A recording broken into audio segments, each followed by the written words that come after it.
Hi there. Hey, Glenn. What's happening? Oh, just discussing stuff. You're disgusting. No, we're discussing. Oh, okay. Yeah. Hey, it's Danny Hi. on the line, too. Hi, Danny. Hey. Hi, Jared. Hi. I'm on the line too, Glenn. Andy. Oh, hi, Andy. Hey, Glenn. Yeah, we've been trying to link up with, I guess we kind of sort of have a circle in a way. Like we've been trying to like link us all up, communicate with each other. You're three on the line now? Yeah. Yes. Okay. So yeah, we've been trying to link up with each other. If I had known you were going to call, I would have fed the animals earlier, but this is potluck. Yeah. Yeah. Yeah, we're all just kind of interested in what's happening with you, Glenn, right now, as far as your situation goes. Sounds like it's getting pretty bad. You're really pushing things to the edge for you. It's kind of difficult to know exactly what's happening because I'm getting it through third-party information. But as much as I can tell, by the way, thank you for your donation. Yeah, no problem. As far as I can tell, I got a call on Thursday, and it was as a result of our inundating the government of Canada with emails and faxes, especially the ministers and deputy ministers who run the departments. The gist of the faxes was that nobody in the government seems to know what's going on. It seems like junior clerks are taking over all over the place and doing things that are illegal in the cabinet minister or the deputy minister's name.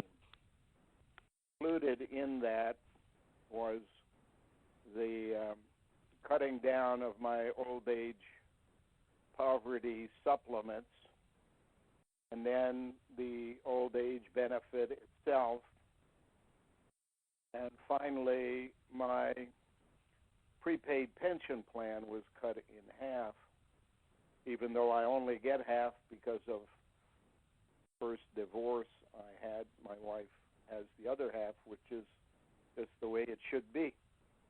But cutting out my funds was the least of my worries. The most of my worries surround the fact that they have blocked my wife's entrance into Canada and given her a piece of paper that says should she attempt to cross the border within a year of receiving the paper, she can be locked up for 2 years, I think it says. Wow. And she's about 35 miles from me, because I'm in Oxford Mills, which is one highway all the way down to the St. Lawrence River, called County Road 18, and it comes right to our door and goes right to the river. And right across the river, which is about 1 mile across, is a place called Ogdensburg. The code suggests it means God's portable house. And on the other side in Ogdensburg is a large congregation of Grey Nuns. And ecclesiastics seem to basically control that whole area of the St. Lawrence Seaway. There's 11,000 ecclesiastics just in that area. Wow. So it became a task that we undertook on behalf of the cell, that if we were going to be blocked, then then any time that she's forced to stay there gives us a chance to go around and find out what's really happening. My guess, Right. of course, is that Ogdensburg is the southern tip of the Canadian Shield.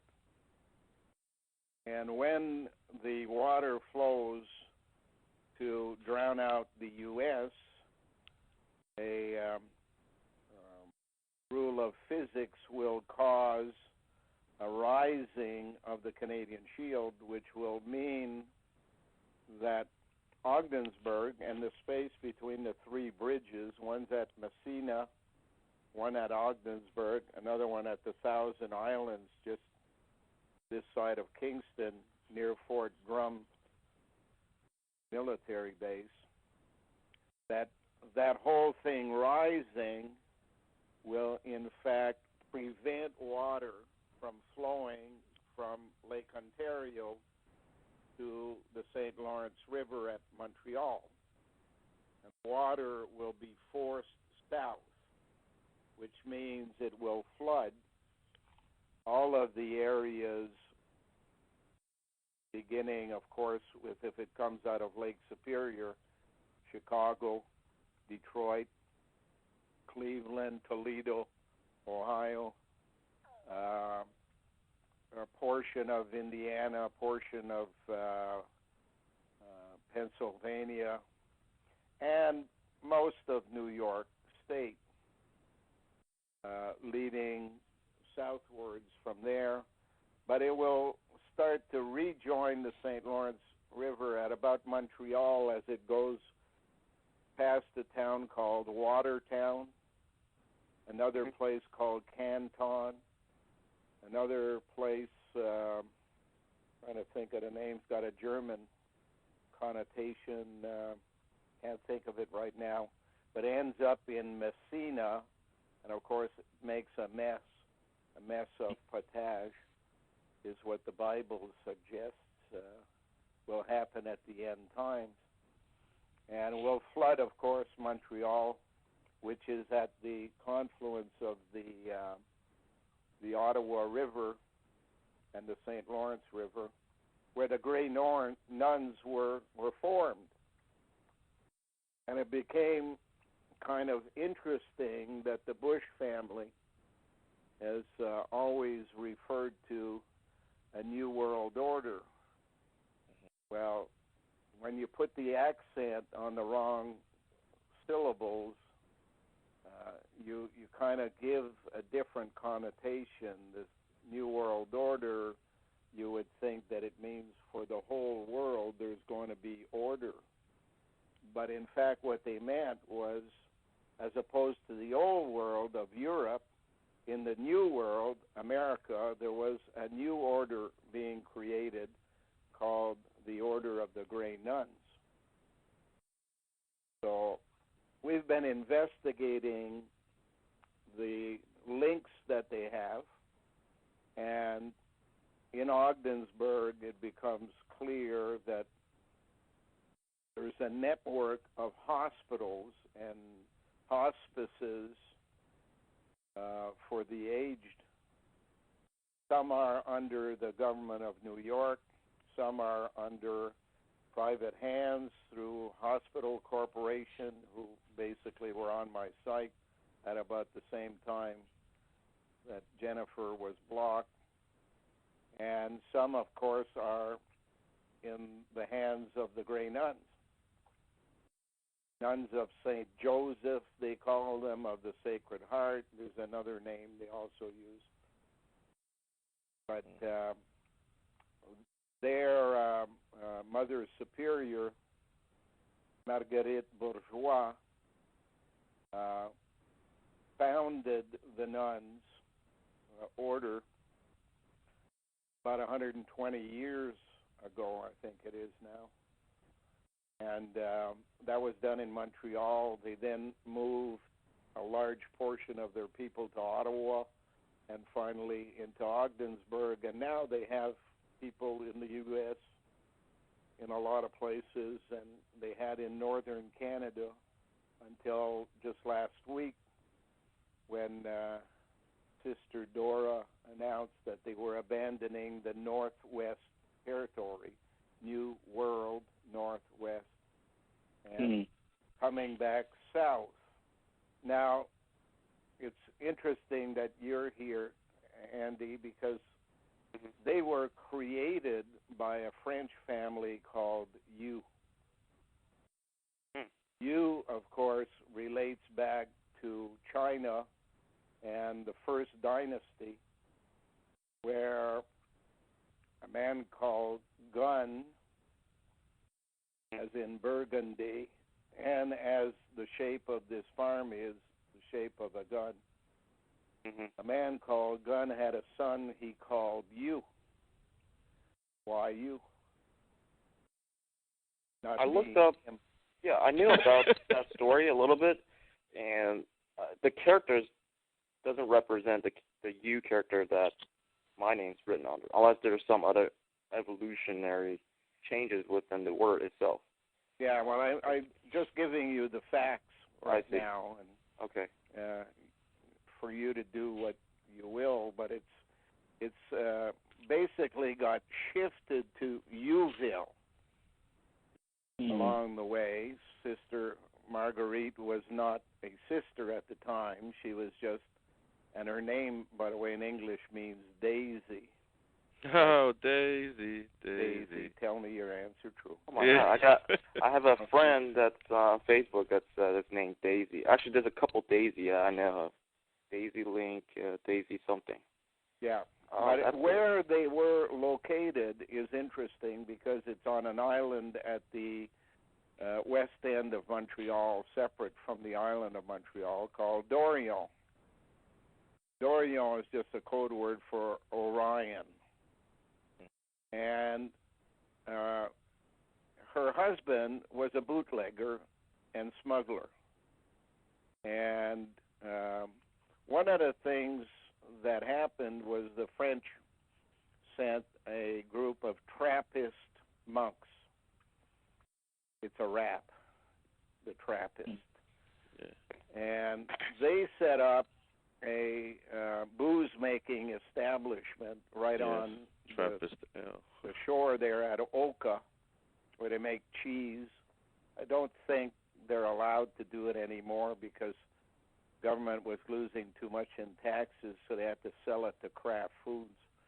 But they were making booze there, and the whole idea was that during that time in the 17 and 1800s, the Hudson's Bay Company had set up an office in Montreal where they would buy the furs that Indian trappers brought in the spring.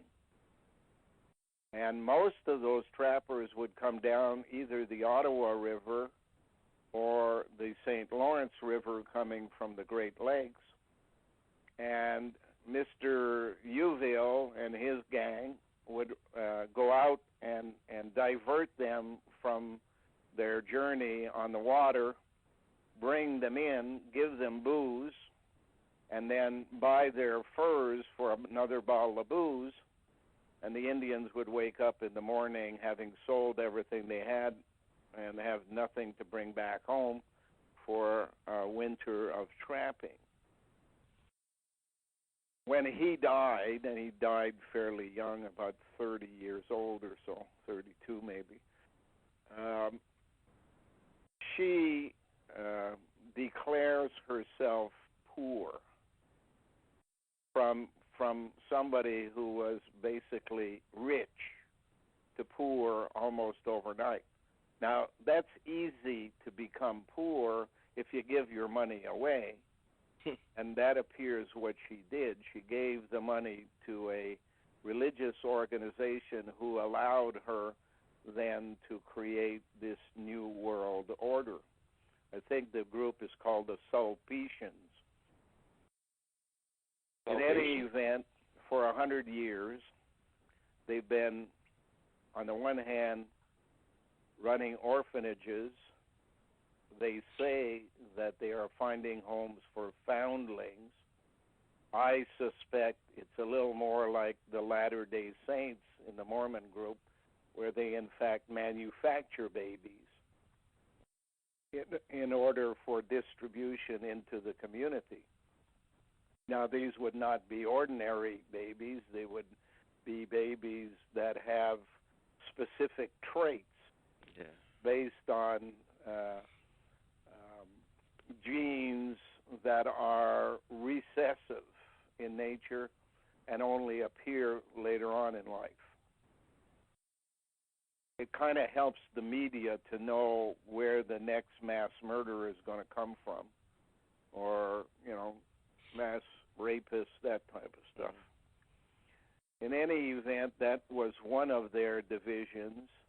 They then make a lot of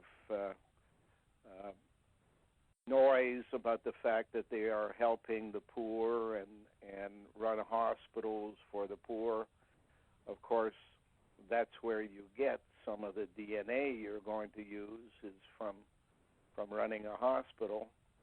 And finally, they run hospices, and that's, when a person has lived out his life, basically what's the genetic makeup of that person, and you could use some of that when you're making the new altered eggs that will then be implanted in nuns who have sworn never to divulge the fact that they are married to Jesus, and as such, a guardian angel comes from heaven like it did with Virgin Mary, and they are inseminated with this egg, and artificially a child is born.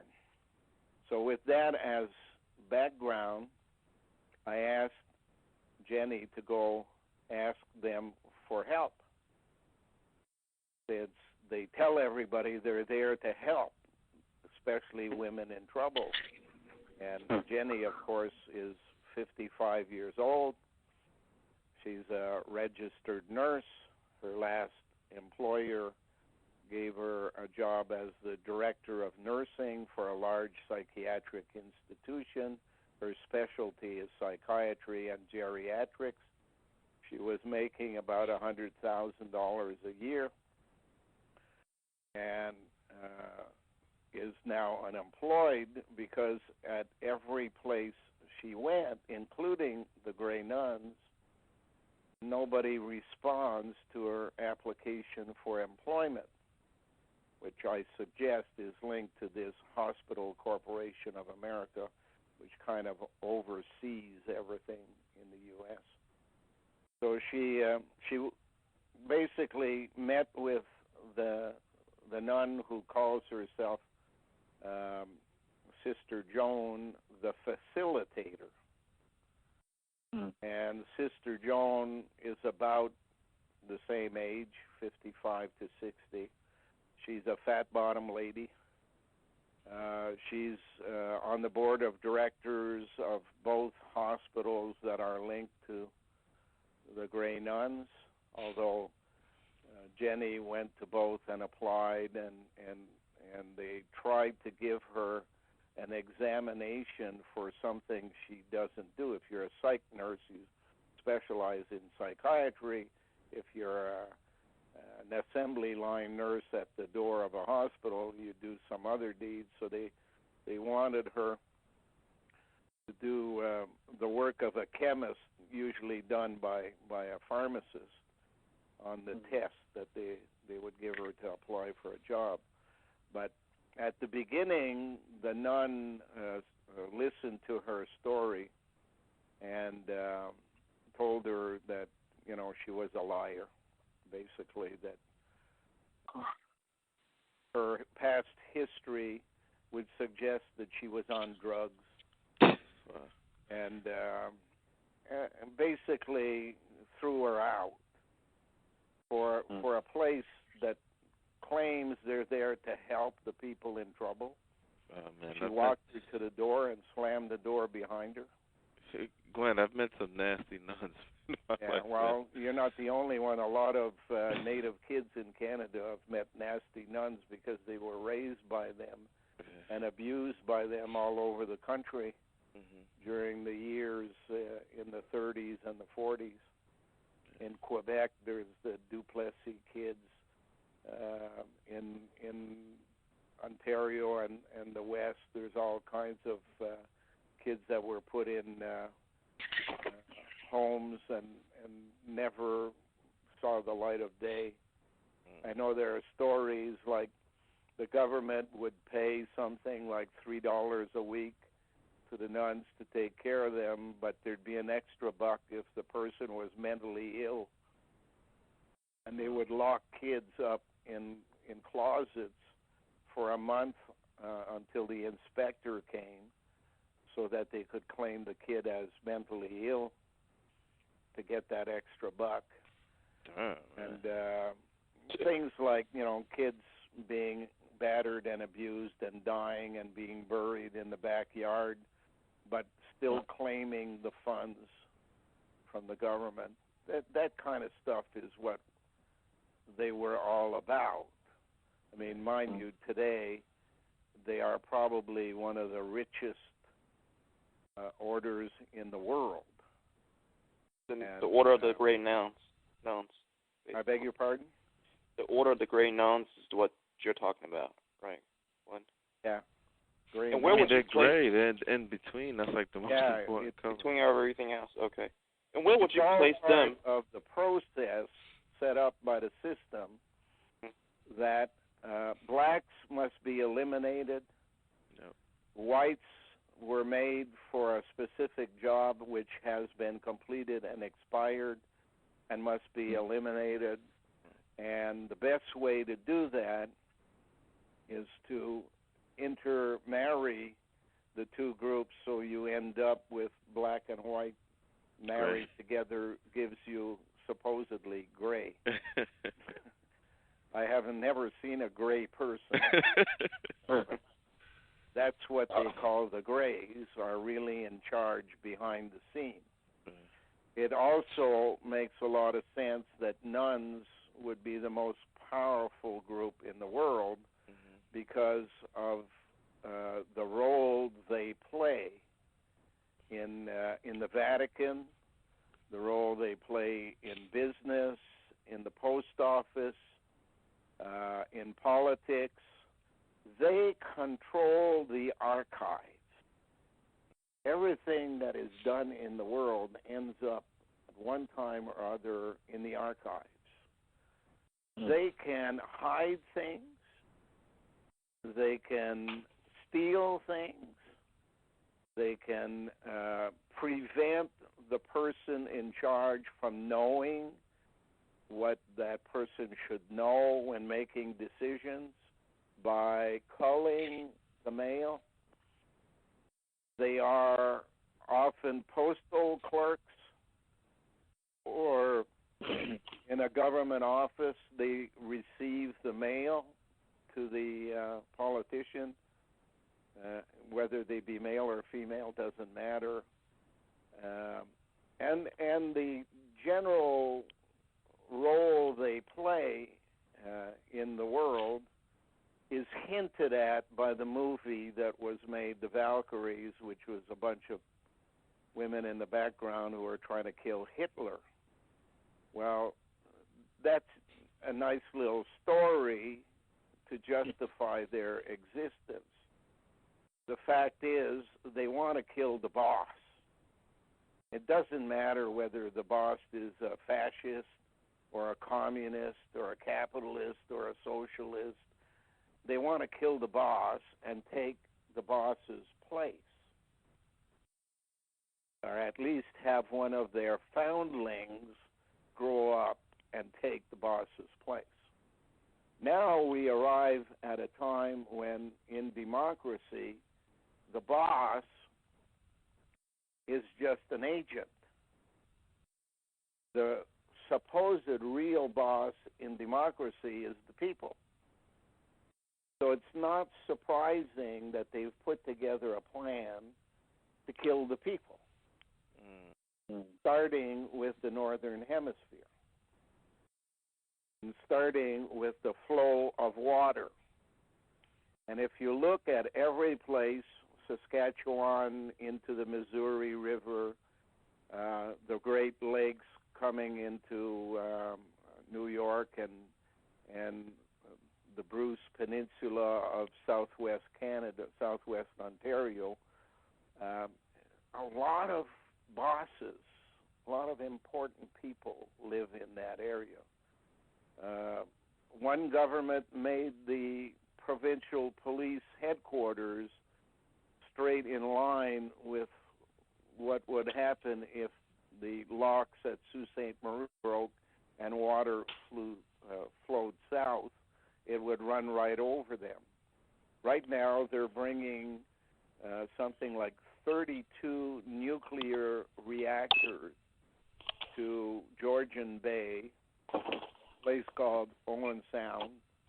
They say these reactors can be recycled by sending them to Sweden, and everybody in the St. Lawrence region is saying, not through my back door, you're not sending them.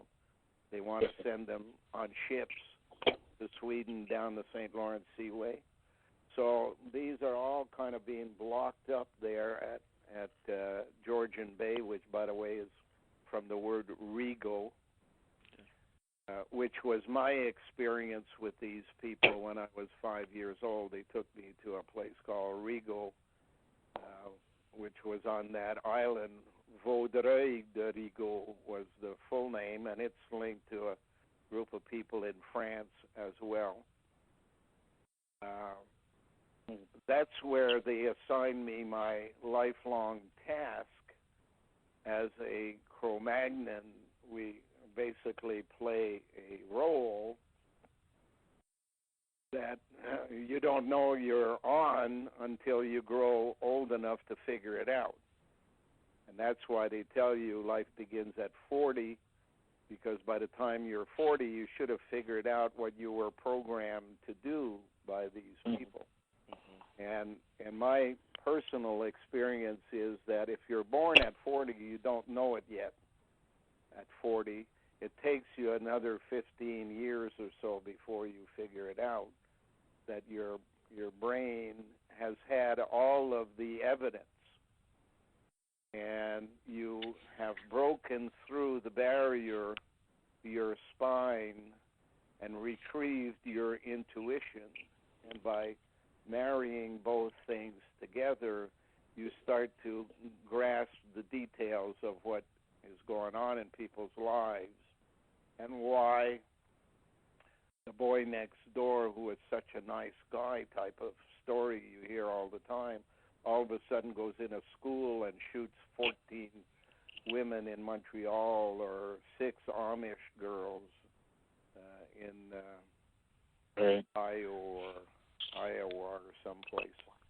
Like, I want to ask you, I was talking about this with Dana last night, like since they know all the traits of all their people they made, like, do you think they somehow, like, guide people, like, to be around certain other people? Cause the Absolutely. They are behind everything.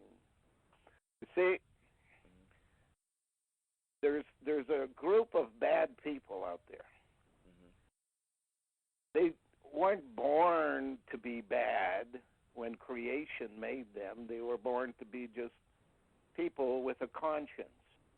But if you genetically engineer the people before they're born, and you change the medulla in the back of the neck from being one that is telling you what's right and what's wrong to one that is telling you what's safe or not safe, and you start making decisions based upon what's safe for you, they can make all kinds of people do all kinds of things, which they have done. So today we know that there is a group of people called the military that are not very nice when they don't want to be. We're told that they're only bad when they're outside the country. Then there's another group called the politicians.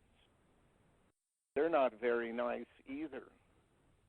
They just are self-serving idiots most of the time and having spent enough time being born in the national capital and having spent 3 years on Parliament Hill, I can vouch for it personally. That don't give a damn about people. They give a damn about themselves. Then you have another group of people called priests, who are not very nice people. They again are looking for a place to hide, and like all men, sex and a sandwich. But as an institution, rather than as an individual that has a lot of power, that's very difficult. Then you have what you call conglomerate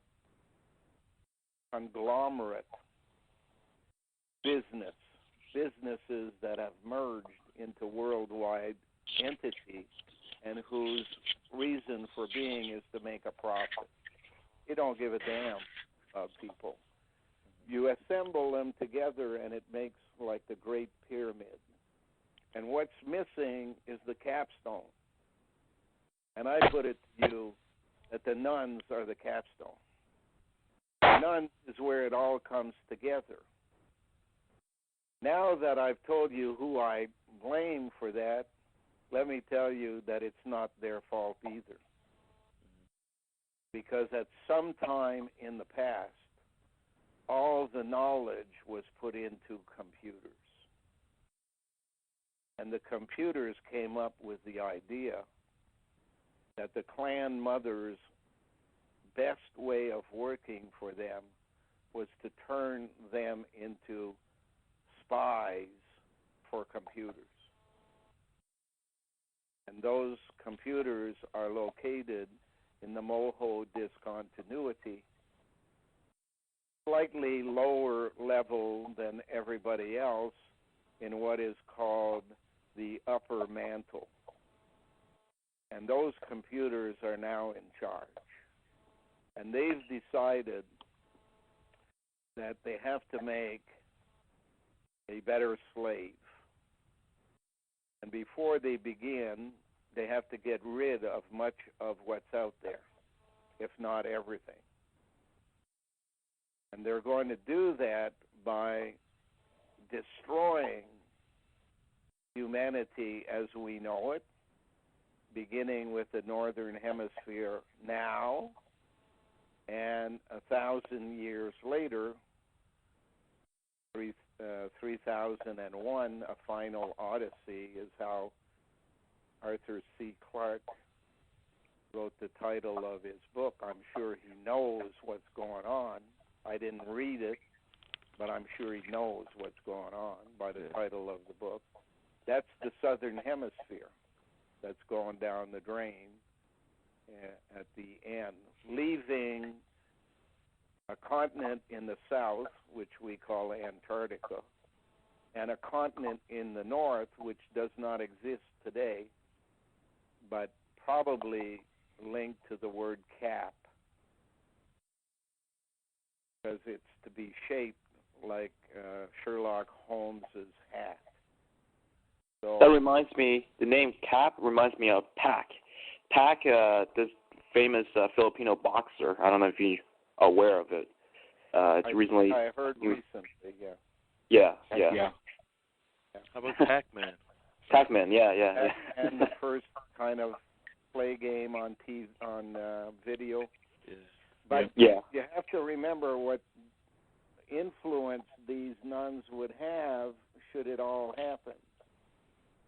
They would be to the northern continent side of the moat. That side of the moat which would force anybody through them first before they are allowed to move across the moat and deal with anybody on the Cap continent. And I'm getting a call, by the way, from my wife here. I don't know if she's in trouble or not. Can you guys let me go for about 10 minutes and call me back? Yeah. Sure. Okay. Sure. Bye. Bye-bye.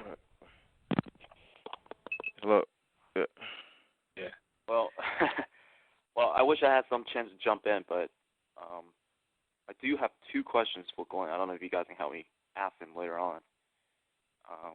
One is we're still talking about this upright pyramid, and I kind of want to know a little bit more about how the inverted pyramid structure works. I know you're talking about like how Glenn, it goes from the priest, and then from the gatekeepers, and then. But like I think we can only go. Hold on a second. I mean, we know that the. Hello. Yeah, I'm here. Yeah. I kind of want to just kind of like ask him. I mean, it sounds like that what Glenn's bringing up is that the CapStone on the inverted pyramid is computers. CapStone below, and how does that move up to the surface? That I still can't picture at this time. I think from the computers, it goes to like the secret societies on top, So. Well, the secret society mostly is crafted out of. Ecclesiastes. Ecclesiastes. Right. So the part of that. That's what encompasses of pretty much everything that we see on the surface here. Yeah, on the surface is all the pirates, toll gators, and all types of anything that toll gates. You see, like, all linked to them, but then there's a group of people. But that still sounds to me like part of the upright pyramid, not the inverted. So that's why I'm trying to get. Is it inverted pyramid just very, very simple, or I mean? Like for me, it seems like okay, because you got priests, right? Then you have a group of priests who are just purely like the genetic engineers too, man. Like they're behind everything. All the other priests are in the front, because you got to remember there's two divisions. They got the Cain side, and they got the Abel side, the one in the back, who's really like doing. Like in that movie Holy Mountain, I guess they kind of show that a little bit. But you got these priests who are all out in front. These are the guys, secular mates. These are the guys openly like who's the example? Masons that you see who are openly behind people, Messiah. That's like just use the Vatican Pope as an example, then. Yeah, like that. Like I guess the Pope, right? He's openly in front of everybody. But then there's another group who's behind him, like who kind of behind everything. They, like Glenn was saying, like they try to hide. I mean, you're talking about the Black Pope group? I don't know about that Black Pope, but he's out in front of everybody too. Hans. Hans Koldenbeck, the last Black Pope, the current one, I forgot who it was. But. I mean, he's talked about a lot, so he's obviously put out there to talk about. If you know who they are specifically, then that's not them. Mm-hmm. Pretty much. Right.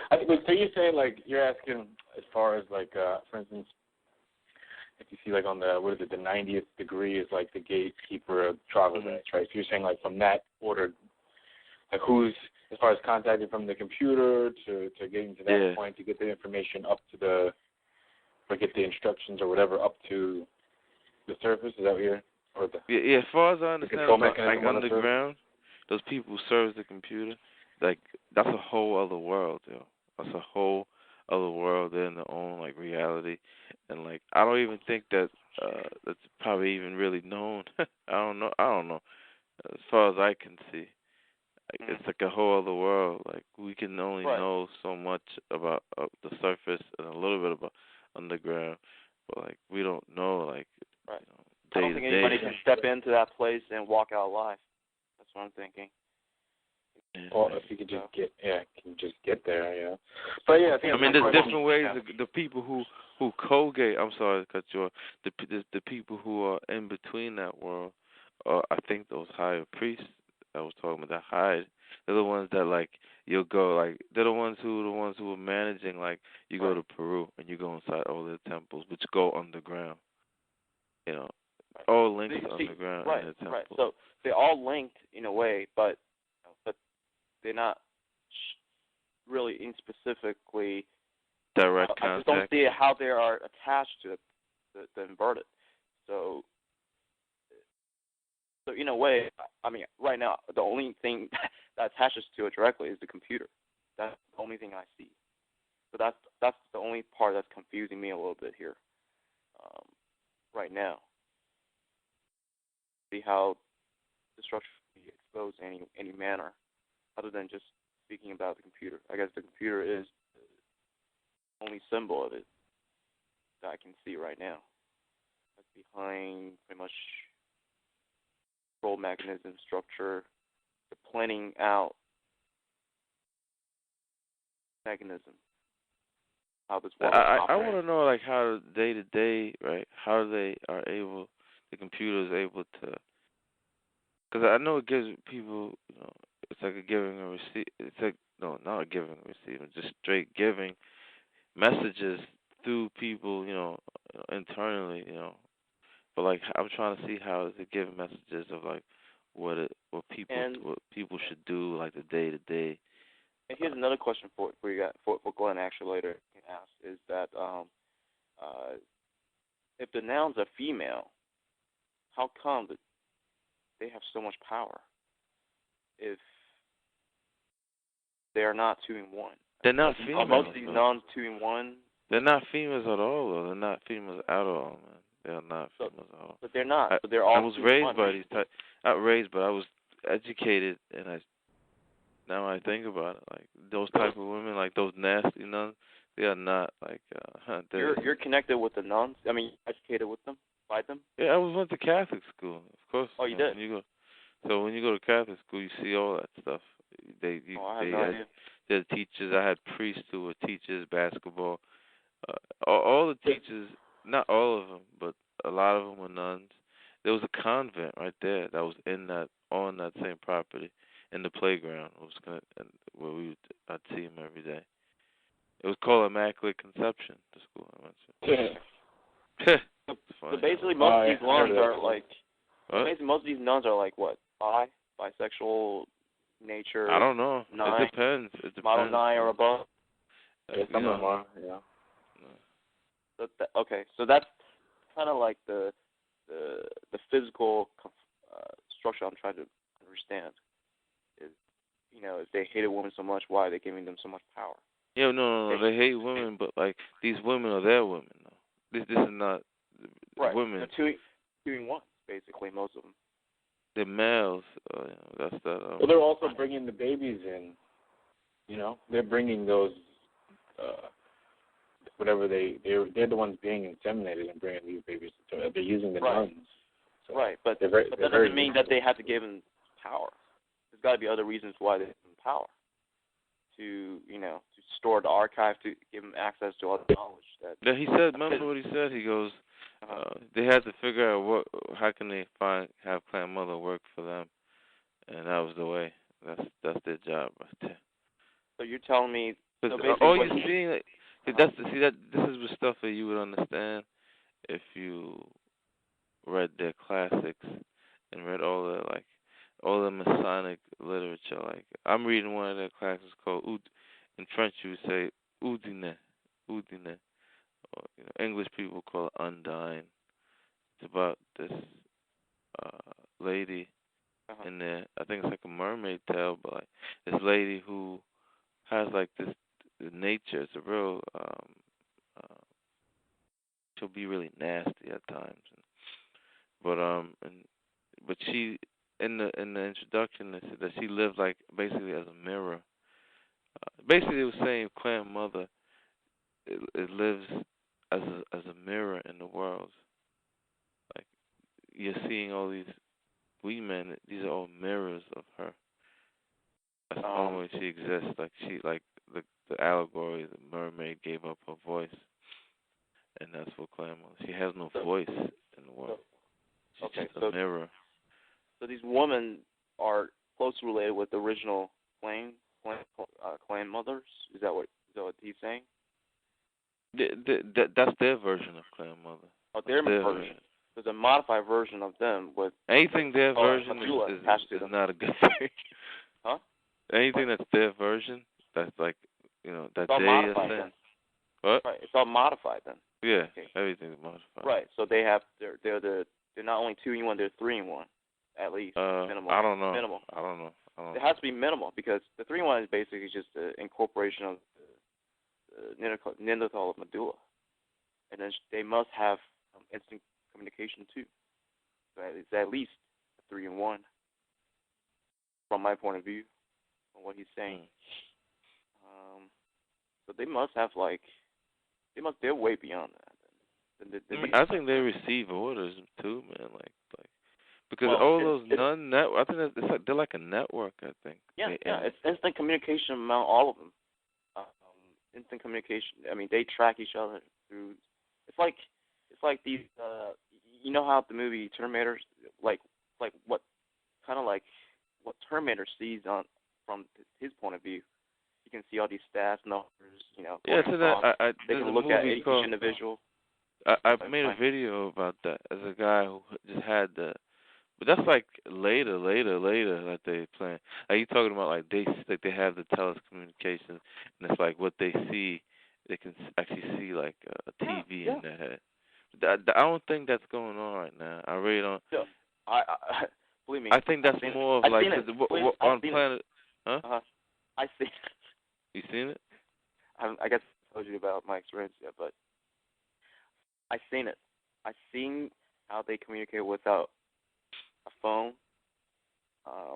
That's something like the voice to skull is a perfect example. Okay, like they can, as far as that, I've seen people talking without any kind of telephone or any kind of external. They're screaming at each other. They're yelling at to somebody, and they're just communicating with something through some kind of communication. I don't know if is it through satellite or what, but somehow they can. What one person does, everybody else will know automatically, instantaneously. They can see. They can track within their own low network. I guess it depends on how high level you are. It give you certain access to track certain people. Data file. For example, everything what that person has said and done in a day will be all recorded down, and they will know. They can go back to those files instantaneously through some kind of telecommunication system that's built into them, physical. I don't know if it's a biological implant or electronic implant that's in them, but at this point, I'm suspecting it's more of the advanced version, which is a biological implant that allows them to communicate with one another and to know instantaneously what they're thinking, what they have done. And they can access it into also a central archive. So they store everything. And perhaps they're directly attached with central computers down below. I don't know. But at least, I think minimal, it will be a one-way communication from the central computer to them. Somehow. I know what you're talking about, because that is something I've seen too, like in movies, like they show that this woman is connected. There's a movie called Solaris. In this movie, the lady's connected to this. What's the movie computer. called? It's Solaris. It's a George Clooney. Really good movie, man. George Clooney. Okay, maybe I gotta check that one out then. Solaris. But like, she's connected. You see the allegory in it, but she's connected to this thing. She's communicating with it. Right. She doesn't it's weird. It's telling her what to do. Giving her instructions. They can also read people. It's been past 10 minutes? I think so, yeah. I don't want to call it too soon, Well, the fact is they can also read people. If they embedded something in you, they can reach you. People can, I have people on the street, on the train, on the metro station, when I'm walking sometimes, they look at me different. Like they know something about me personally. I get these weird looks all the time. And I don't know, everywhere I go. So somehow they can read certain groups. What type of area do you live in? I live right You live in the suburb or urban? I live right in the suburb, but I go to places, but I live near D.C. I consider it as the D.C. the womb of the Virgin Mary. Peace. No, where is D.C. located? Where is D.C. located? D.C. located. No, I don't know geographically. Virginia and Maryland. Yeah, Virgin Right. Mary. Right in the womb of the Virgin Mary. Right in between. Yeah, a lot of stuff goes down there, man. Like in Washington. Yeah. Oh Definitely. goodness, man. It's, I personally on don't every think single block you can get robbed on every block. Like in New York City, you have neighborhoods where some blocks are bad, so you don't go on those blocks. But every block I heard in Washington, it's bad. Every block is like a bad area. Like you go to Brooklyn, not all parts of Brooklyn are like horrible. Like Where do you live again? Me? You live in Brooklyn? No. I live in Long Island. Long Island. Yeah. Okay. I live in the suburbs. Oh, okay. I live near the Hamptons. Sort of. 10 exits down. Or not even. Yeah, 10 exits. No. Like I'm just asking you guys to see if you guys have like similar experiences. Yeah, you definitely have different experience because you talk to a lot more people. I talk to people too, but you're more practical. You seem to do more face to face, I guess. Not necessarily, because I can't really find anybody like. I have outside that of her. opportunity to do that if I was to be in New York City more. Go to New York City and just. I think it's really too difficult to do it the way you're talking about. Especially, not really, especially these days, nobody knows each other. And New York City is not really known for friendly people. What you got to do is you have to go to be part of those like 9/11 meetup group protesting. You'd be surprised, man. The people that are there, they're not necessarily all. It's just a place for people to meet up. Mm-hmm. Some people really are about the 9/11 thing. I mean, you have to really, find somebody. Just to go and find it and look. You'd be surprised when you go out and you meet people and you just. Try. I'm not telling anybody to not do it a certain way. Try all different sort of. You have your own way of being able to connect with somebody. I have my own, very limited in a way. I can't really meet in real life, but based on what they're telling me and based on what they're saying, I kind of sort of get an idea who they really are. Yeah, I can never. And really gauge to me, it's not. To me, it's getting to the point where it's not really that hard for me to figure something out. Like off of the internet and phone. Yeah. Mm-hmm. It's not really too difficult anymore. Because they there's do. a lot. Because all their people have to sort of let everyone know that who they are in a way. But if you do understand that language, and I think we're at the point. I think we're at the point enough to get a general idea who they are. Whether or not they're genuine, or whether or not they're employee, things like that. We're near that point. Even though we don't need to have. You're not part of anything. We don't need special equipment to do it. Yeah, I'm gonna call this guy now. Okay.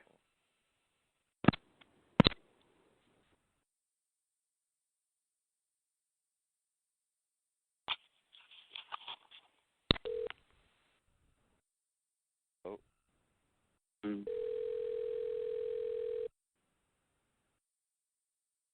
Hi. Yeah. Hey. They just canceled her credit card because someone through PayPal got a hold of her number and have begun to use it. I had somebody that did that to my account too on PayPal. I'll never use that. I will never use PayPal again. Especially you don't want to attach your checking account to the PayPal. Yeah, never. So they said they were going to send her another card, but it's all part of the harassment that has been going on since she's arrived in Ogdensburg. Glowing letters of recommendation, and nobody's offering her a job, yet they're advertising for nurses and directors of nursing almost on a daily basis. So Glenn, like, they're doing all this. What do they want from her? What do they want out of her? What do they want? Like, you got to remember that there is 4 teams plus the cap. And the 4 of them have different interests. Priests have one line of thought, military people have another line of thought, corporations and politicians, again, are different. The only thing they all have in common is they all have clerks. And all of them belong to secret societies. Those are the only 2 things they have in common. So they hire the clerks that are linked to secret societies, and that's mostly, Eastern Star, 5th level. Without realizing it, the 4 teams are being destroyed from within. That's the whole theory of the Trojan horse. And so the word Troy comes into play in the word royals. And Turkey was the home of Troy. And the island on Lake Superior is called Ile Royale, Royal Island. So what do they mean by within? Well, it's the new slave is going to be modeled on a woman exterior,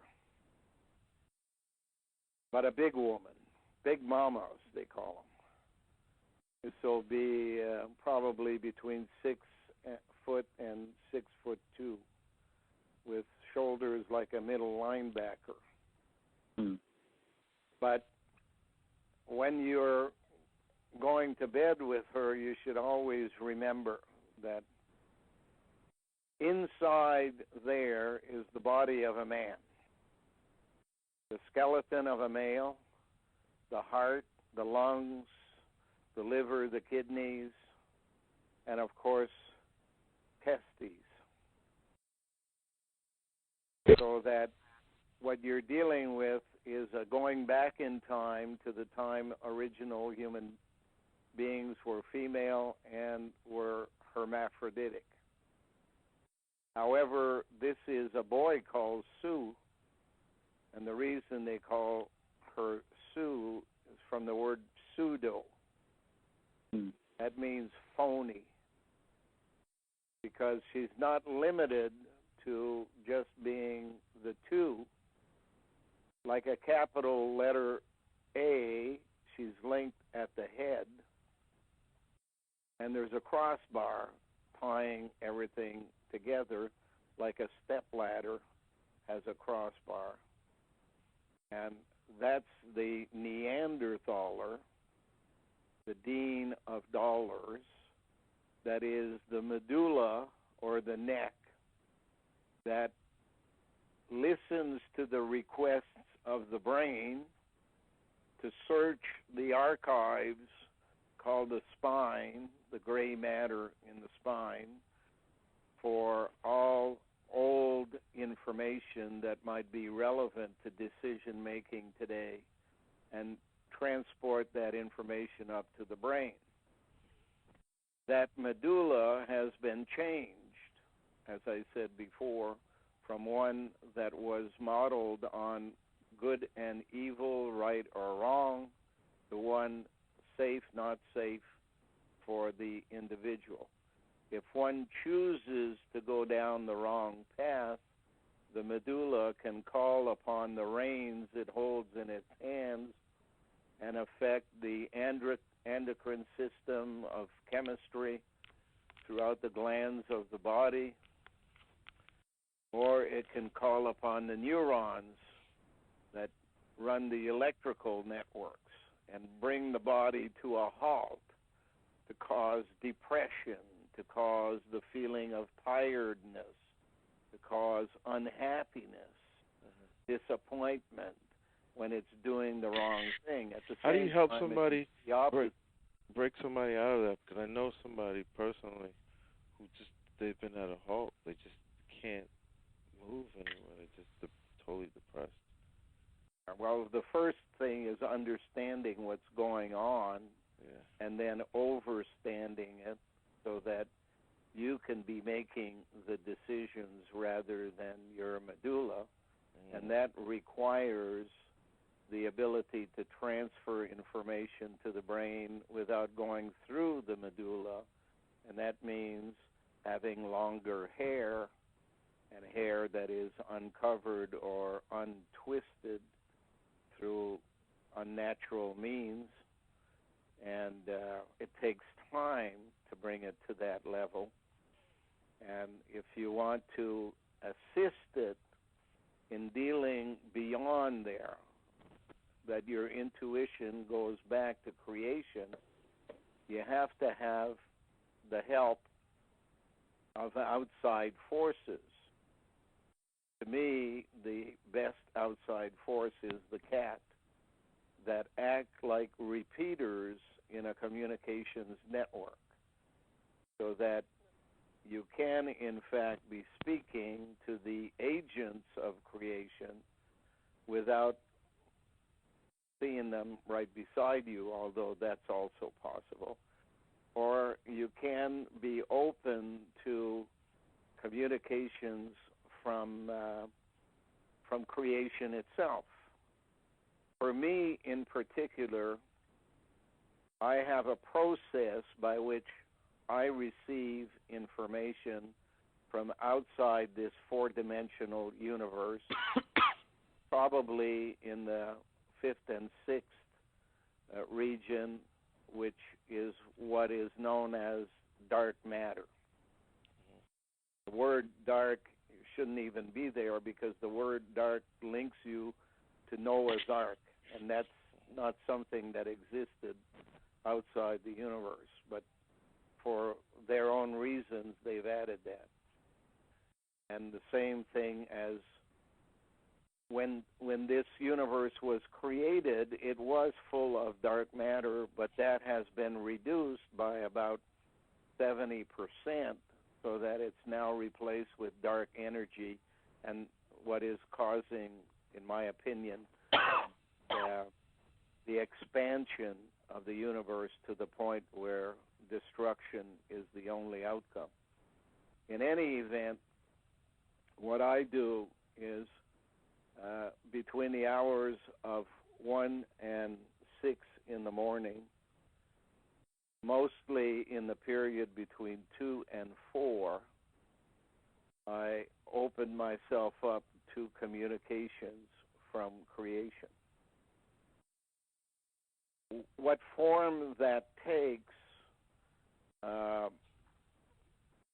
is hard to describe because there really is no real comparison in our world.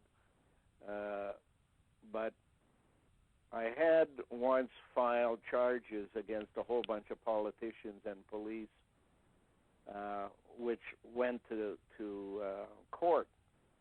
And 3 years later, it was dropped when the police force assigned to reinvestigate never did anything, just sat on their hands for 3 years and let people forget.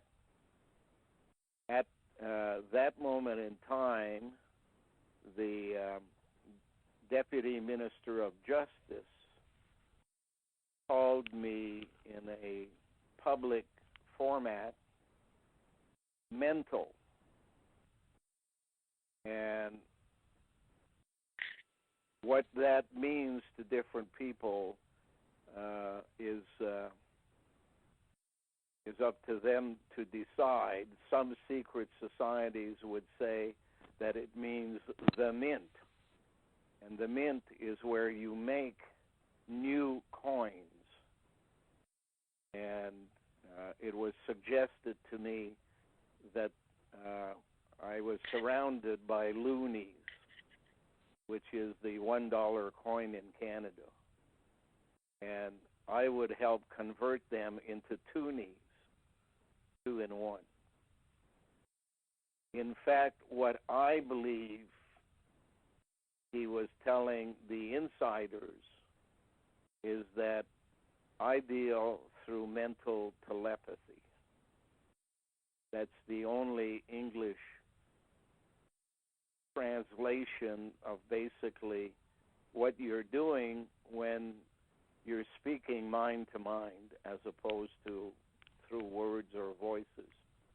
Mm-hmm. It is supposedly the method of speech of the Neanderthalers and computers below ground as well, and the reason why their mouth appears to have collapsed is both for the fact they don't eat solid food, and secondly because they don't use their mouth to speak the way we do. And do you think these? Because I spoke to a person who claimed to be visited or something by some type of. I'm not hearing you there. I spoke to a person that claimed to be visited by these people, and they said that they had they could define matter, they can go right through matter, type of thing. Yes, I can only tell you of my own experience, and I'm not a believer in wooey stuff. Mm-hmm. My own experience leads me to believe that from the day I was born, probably in a lab someplace and delivered to my mother, if I decipher her words correctly, from that point on, I was guided by scouts and guides. The difference between a guide and a scout is a scout goes first and lays down a trail. The guide comes next and leads other people down the trail that was marked by a scout. Well, throughout my entire life, whether it be in school or in college or at work or whatever, I've had 2 groups of people surrounding me, and they change over time. And some were working the best they could to cause me trouble, and others were working the best they could to help me. But these are normal, everyday people as far as I can tell. Until about a year ago, there was an event on the farm here. And it was one of our supporters who was sitting down with Tommy around a campfire near the front gate and smoking dope. And people who I know to be supporters, helping me with my security that I've called the cell, came into the house and said, "Come on, you got to go with us. There's a guy at the front smoking dope, and that could very well be a setup for you to be arrested as running a place where people come to take drugs. And they took me out past the barn at the back and across some of the back fields and asked me to sit down and wait there. So there's a lot of detail that I'm not bothering with right now, but I sat down. I could hear the sound of 3 people talking near the fire. One was David, one was Ian, one was Tommy, and laughing, that kind of stuff. So I wasn't that far away. And it's possible, because it was past my bedtime and it was fairly warm outside, that I fell asleep. And it's possible that what I remember was a dream. But it didn't feel like a dream. Same people came back and said, "Here, get in this box." And I got into a box in what appeared to me to be a van-type vehicle. The box wasn't long enough for me to be completely stretched out. I had to tuck my knees in to be in it. But it wasn't uncomfortable either. The vehicle then drove for a distance of what could be handled in about 5 to 10 minutes. I then was brought into a house, normal bungalow-type house, normal furniture, sat in the living room with 2 of these people that I have known of for 20 years. And we had a chat, and the chat basically revolved around leaving the house, and I was basically told that they had taken precautions of dragging a tarp that I had used to cover a cage where I'd caught a skunk, so that the scent would throw off anybody who was following with dogs. They would not be able to smell me. And I said something to the effect, "Smell me? What about you?" And the response was, "They wouldn't have smelt us." I said, "What do you mean?" "Well, they wouldn't have smelt us. They couldn't have seen us. They wouldn't hear us." "What are you talking about?" "We'll deal with that some other time." We were sitting in the living room, and I remember on 2 or 3, maybe 4 occasions, because it was starting to feel chilly, and I had had a number of cups of coffee that day. I needed to go for a pee, and they said, "Okay, go." And I would get up, and I wouldn't be in the house. I would be in the grass. Out of a box, stand up in the grass. I recognized the area as being part of the farm. I peed on the ground, got back in the box, and all of a sudden I was in the living room again, continuing the conversation that we had started before.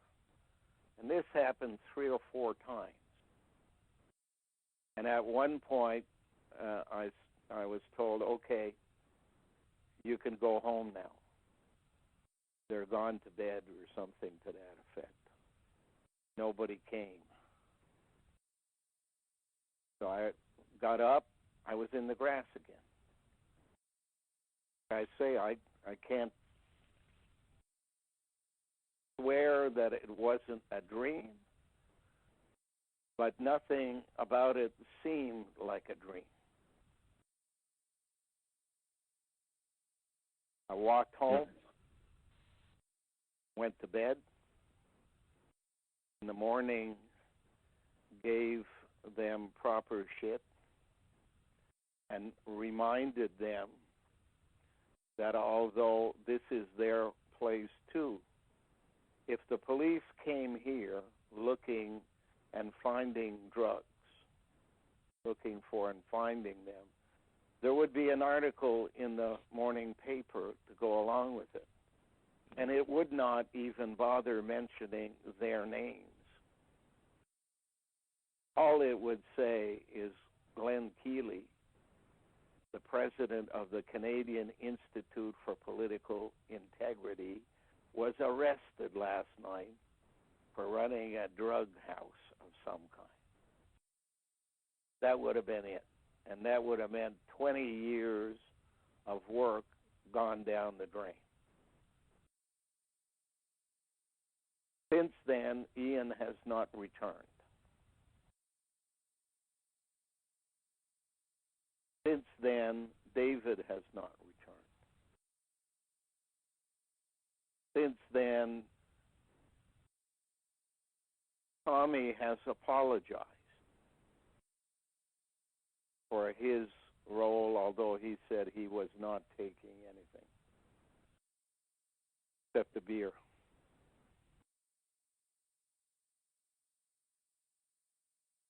We know the rest of the story with Jennifer and Ambika arriving and Ambika and Tommy becoming a couple, and Jennifer and I agreeing to be married, where she returned after she went and filed her notice with her employer. She returned for a practice session that they booked a week before the wedding, but when we were in the practice, we said, look, this is costing a lot of money, traveling back and forth. Can't you just marry us? I mean, we're not kids here. You know, we're 59 years old and a 55-year-old nurse.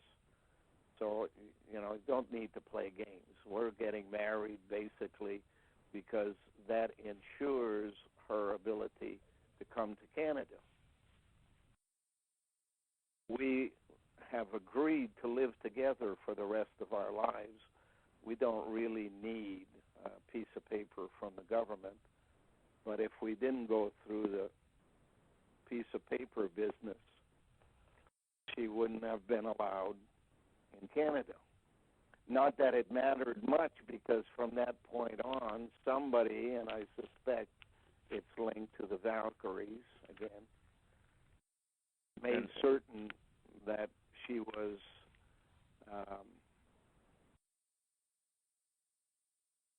in waiting at the border. They were, in fact, notified she was coming, and she was ambushed. Now that Valkyrie, Glenn, that Valkyrie, I think I know who that Valkyrie is, and they own, or whatever, that paying, with that they own the house, the property, or whatever. They're holding it. There's Valkyries that are males, although not too many. They were like the eunuchs in the harem of old. And their job, as I said before, is basically to take over the world so that there can be only the one visible gender, and then begin a space exploration program. And that's the method defined by the computers, that they would fly out of the solar system from the Cap continent, search the Oort cloud for minerals or resources that might be of value, inform the computers of what they had found, and a new group of colonials would be orchestrated to go out and help and do the job. Unlike the pilgrims that came to the U.S., however, every brain would be on automatic pilot, listening to instructions from head office 24/7, and the head office listening to everything that's being discussed in their presence wherever they may happen to be. And if they needed to increase their numbers, it would be done by artificial insemination means. The body, basically, on the outside would contain the telephone. On the inside, if you consider the medulla in the neck to be the listening part and the left breast to be the talking part, it hears everything that's going on in that surrounding. Right breast has a ground positioning device, an antenna linking to a standby ship that has all of the communications devices in it.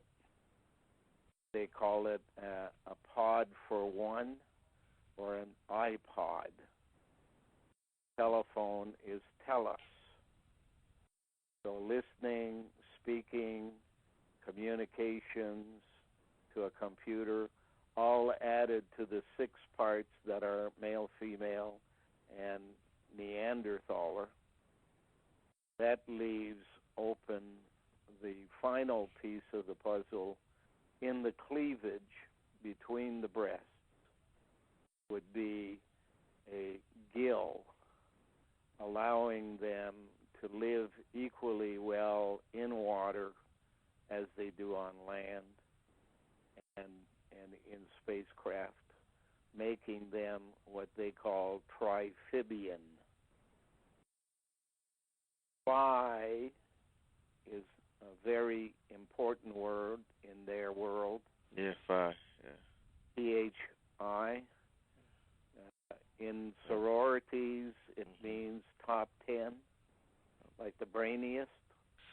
Yeah. In the physical world, it means fat bottom ladies, because the word is hip. In the military, it's hip, hip, hooray. Yes, sir. And AY is linked to I, who is the genetic engineer of the 18th dynasty. The model of how they've progressed in the world is Queen Ty, the time of the 18th dynasty, is the leash or the rein on which they pull, and every male in Western society is made to wear a tie or a leash, rein where they can be walked around like a little puppy. Big tie. Call it. So that's the plan for the long term. We are basically at the end of the trial period, and the next period of time, the next 1,000 years, is the merging of all of this technology, not as mechanical or technological instruments, but the conversion is being done into biomaterials so that it will be just like any skin and bone you're carrying, except one part of it will be a telephone. One part will be a gill, one part will be a communications device. And it will have an an exterior iPod keeping track of it all the time that can provide a quick escape, much like the police provide to politicians these days. They drive the getaway car. Keep an eye on the news. We're going through a period in time where the leadership of everything is being questioned. And a lot of people are applauding that that's happening to police, it's happening to the military, it's happening to politicians. But there is a plan behind it all. And the plan is not as nice as what people would imagine. You're getting change, but it's not change for the better in the long run. It's change for even worse than what we have today, if that's possible. Now, as far as Jenny is concerned, we've started a campaign of information being sent to the ministers and deputy ministers of the government. The deputy ministers are the actual people who run the department. They are being embarrassed by what one or two deputy ministers are doing and have demanded change. And as a result of that, I have been informed that my pension will be returned to what it was in December, and that the only one not cooperating is our equivalent of the IRS, which is called CCRA, Customs and Revenue Canada. So I don't know where that will go, but we got a call from a lady at the Department of Citizenship and Immigration, Canada, on Thursday, and she said that they are being overwhelmed by people sending messages that they've received faxes from us, and that they are the ones who are holding Jenny hostage. They have promised that a removal of the people who've been on her case has been done, and an investigation begins now, that they will be back to us within a few days. Now, I've heard that kind of bullshit before in my life. That stuff takes months. Yeah. So I'm not expecting them to live up to their word, and therefore I'm still faxing them every day, and will embarrass them in any way I can. I've already told them that they have failed as human beings, that there's a recall out. Those people who don't put their act together and run their departments the way the people expected them to run their departments are going to face consequences. That consequence will not be diverted by any of their protection groups like the federal court or the Supreme Court. That they will, in fact, be called to account. I know it's all being prepared. Appropriate jurisdiction? Right? Appropriate jurisdiction, yes. If Andy wanted to ask you a question. Start acting properly, there will be a wash, a cleansing. Yeah. And that will take out a number of people immediately. But the worst part is all of the water is all located, whether in South Dakota, along the Missouri River, or in Idaho, or along the Great Lakes, it's all located to go over a lot of nuclear energy that will release radon gas. And when radon gas is released, a lot more people get cancer. Yeah. When we look at Bhopal, chemical release killed about 8,000 people overnight. Very few afterwards, a lot of deformed people. But if you look at Chernobyl, only a few people were killed on the first night, but 1 million people died in a year of cancer. Yeah. And in this area, this is not Siberia. In this area, if people, yes, I heard people die of cancer, there will be many, many, many millions of people. And I suspect before this is over, you're looking at least 2 billion people who would die. Hmm. Yeah. I have to leave you. But is Andy still there? Yeah, I'm still here. I'm listening in on everything. It's a lot of information. He wanted to ask you a question, Glenn, about, what was it, the inverted pyramid? Oh, yeah. The only thing, I guess, I mean, going back a little bit is how does the inverted pyramid structure work? Because the only thing that I can attach to it right now is the computer below ground. I can't really attach anything else to it. So I kind of like a little bit confused on that front. I'm not sure I know what you're asking. Like he wants to know, because he said the nuns are at the cap, and then you have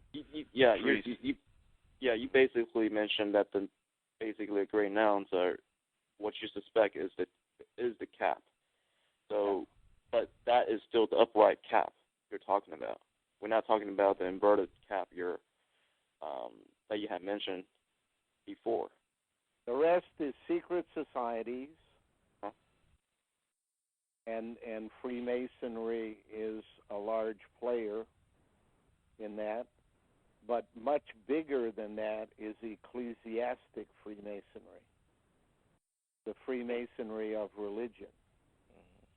And it's all based upon a starting point, which is Noah's Ark, and the allegory for genetic engineering. Nobody would believe that you can bring two animals of every kind on a ship. But you can, in fact, take the genome of everything that's alive down into the ground to the moho discontinuity and have it as a lab. And its agencies on the ground have township, the word ship, in their name. Citizenship, township, all have hips in it. Mm. So those are the key phrases that you look for. But who's running the show? I live in Grenville Township.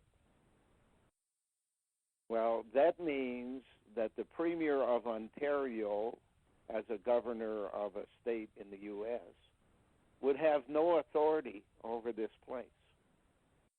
By adding the word ship, it's saying it's run by the captain. The captain is in charge.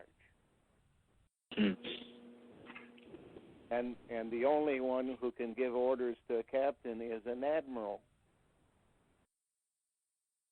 Admire is the basic structure of the word admiral. Admire Al. Al is la in French, the feminine principle. Not the feminine, the principle. They're not women. So, Andy, you meant like from Hal to who's the next hand that receives, say, like an instruction to make it up to the secret society, to make it up to the surface? Like I think from the computer, basically. It sounds like it's the they would be Neanderthaler. Right. They would be Neanderthaler at the level called Cro-Magnon, but the short term is Chrome. And the model for how they run things is the chime. If you look at a chime, it has some device hanging out at the bottom that is affected by the wind. It leads up to a point in the middle that becomes kind of a knocker, and it's surrounded by 8 chrome pipes of different lengths. Each one is like an organization responsible for a task. They all come together at a cap. That cap is like the Vatican. And then there are strings to attach it to something else that's higher. And that's usually a beam that you tie it on if you're putting it on a building. And that beam is something like the World Bank, the International Monetary Fund, and the platform that's above it is the leadership groups that run the world. So it's kind of an upside-down construction.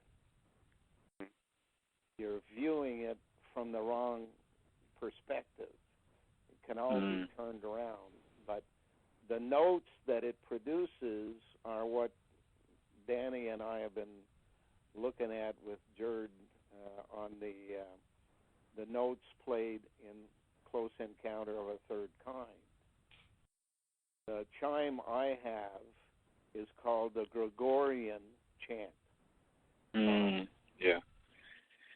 So within Gregorian chants would exist these 8 notes. There was a philosopher, his name was Jacob Boehme. Yeah. Talked about the sound coming back. I must go because my dinner has been on the table for 10 minutes now. Oh, okay, all right. Yeah. I'll talk to you again. Make an appointment. Okay, I will. Yeah. All right, Glenn. Thank you.